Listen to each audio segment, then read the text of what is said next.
Welcome back to the channel. This is Wasabi. This is another Clan Wars battle. This is Kings versus ANR, Aussie Noob Regiment. We're following the 808 in his EBR 105. You see he's got a 3-mark gun, so he's a pretty expert player in it, especially for doing damage and spotting. So the role of the EBRs is to basically scout actively and also to fend off enemy EBRs by sort of meeting them in the middle of the field and then making them sort of run away.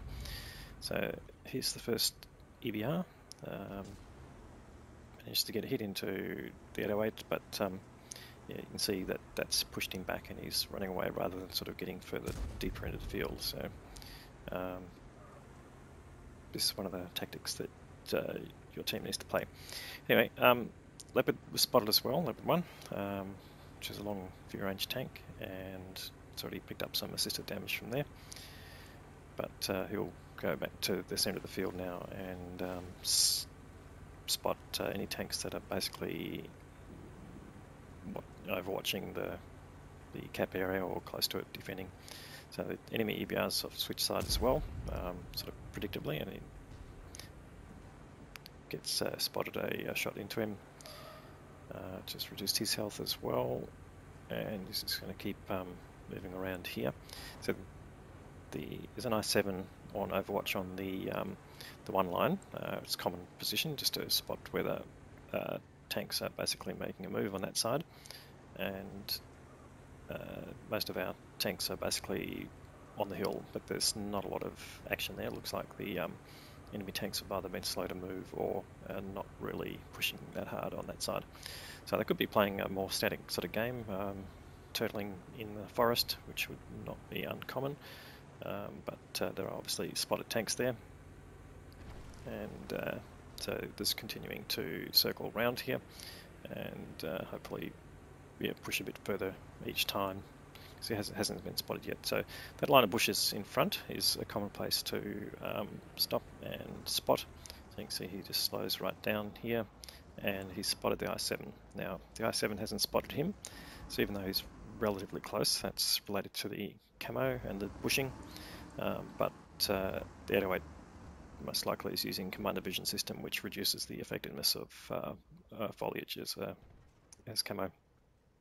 So already picking up spotting damage from that I7. The idea would basically be to whittle him down and completely destroy him. There's 2 arty on our team, potentially 2 arty on the others. You can see there's a number of unknowns on the enemy side. Now, you can't see the whole enemy side there. That's known as fog of war in Clan Wars. You don't get to see the whole lineup of the team. They could have a full team or down to 12 players as a minimum, and you don't know what tanks they've got. So that you've got to build your strats around responding to what they have, and this is part of what scouting is to do, is to try and find out what tanks they've actually got deployed. So that I7's been disposed of thanks to his spotting. He's got the 3K spotting already, and now we'll put it into his mode of view just to show you more of his line. He's got the 277 that was earlier spotted there and hasn't moved from that place, so clearly a defense position. But if that 277 gets out from behind that rock, basically exposes himself to other guns. So 808's just circling around him, just choosing his time to shoot to try and get a side shot and improve his options. But he gets tagged there by the other object 277. So he's taken a second hit, and the EBR from the enemy side goes down to some accurate shooting. So took a second hit from the 277, and then took a final hit, but managed to land on his wheels.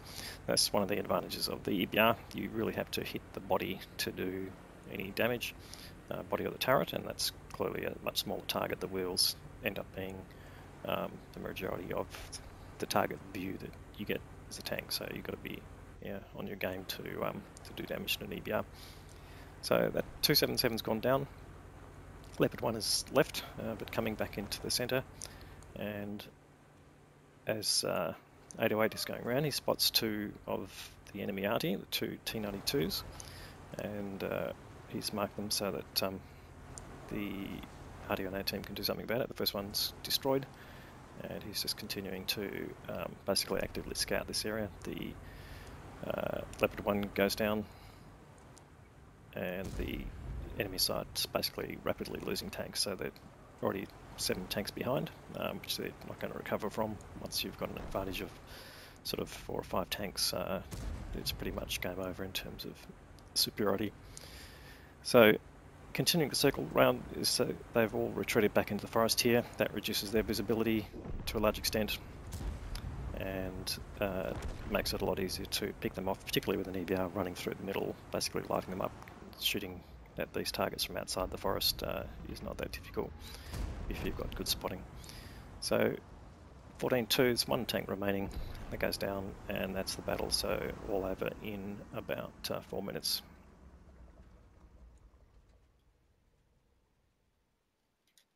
Okay, this next battle is against KTKID, Court Tank Cavalery Indonesia, so Indonesian clan. We're on Muravanka map, and we're basically moving into the forest area. The mediums will take positions on the corner of the forest, and the EBR, well, one of the 3 EBRs we've got on this map, will be scouting on the other side of the map just to clarify where the enemy is placed. So already getting some damage into the enemy EBR.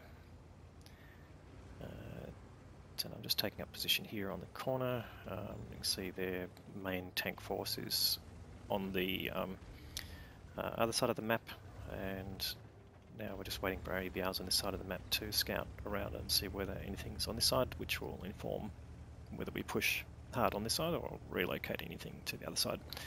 So at this point, there's not a lot more information. They could be camping in that corner, or on that side of the map. There's a lot less value on that side of the map where they are than this side. A lot of Clan Wars is about control of territory, so if they're not actively using this, and we've got now the EBRs have basically scattered this whole side of the map, that means that we can push over and use the hills as a barrier, and basically work our way around to put damage in. So basically we've moved around half the map without losing anything. We haven't spotted all their force, but again, with Fog of War, you don't know really whether you've met or you've spotted everyone, or in fact that there are tanks not yet spotted. So we're just seeing whether there's target we can make. I didn't get a hit on that EBR, and I was lit, so they do know that we're over here. Probably most of the tanks were lit by that EBR as well. That shooting obviously didn't help, but that's part of the role of the EBRs, to try and draw fire out. So the tanks they've got on the hill, just going to sniper mode, not getting any targets just yet, but you can see from the mini-map that some of them are on the hill, and we're just holding here at the moment while we're clarifying the strategy, but the medium's now being tasked to head over to basically take position on the hill and get angles to shoot down onto the tanks there. Now, it's one of the weaknesses of the 907. One of the few weaknesses is just the gun depression. It's only got 5 degrees of gun depression, so shooting down is not one of its strengths. Just bounce a shot there from Leopard 1. And he hasn't been spotted yet.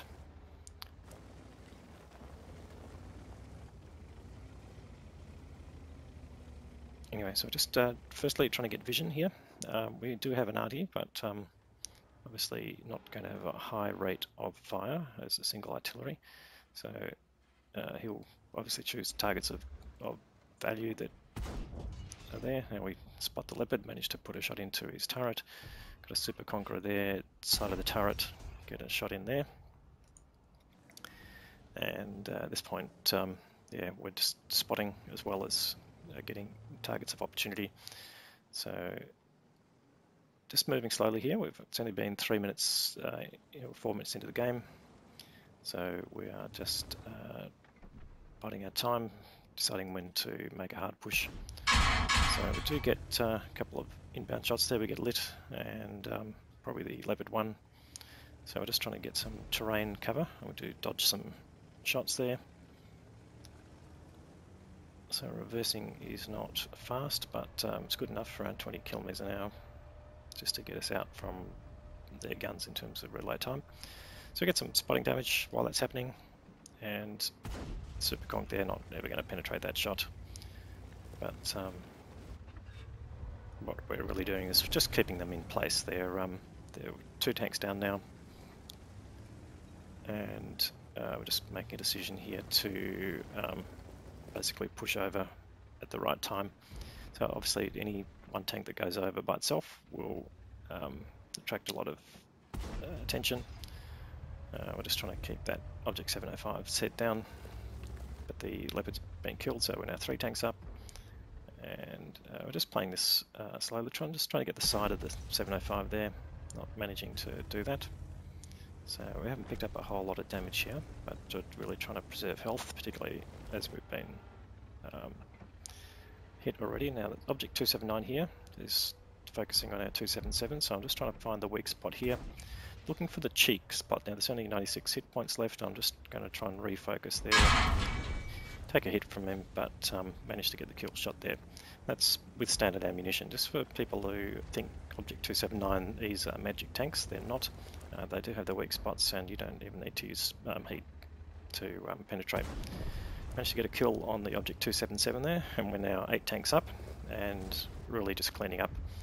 So just here we're really being punished by the lack of gun depression, but also the enemy tanks are dying faster than we can do, so now trying to just push over and get a bit more damage if we can, but basically it's a game over as we run into an EBR. Just do critical hit on the Object 277, but that's it, basically game over. So well played the Indonesian team, but we have got victory.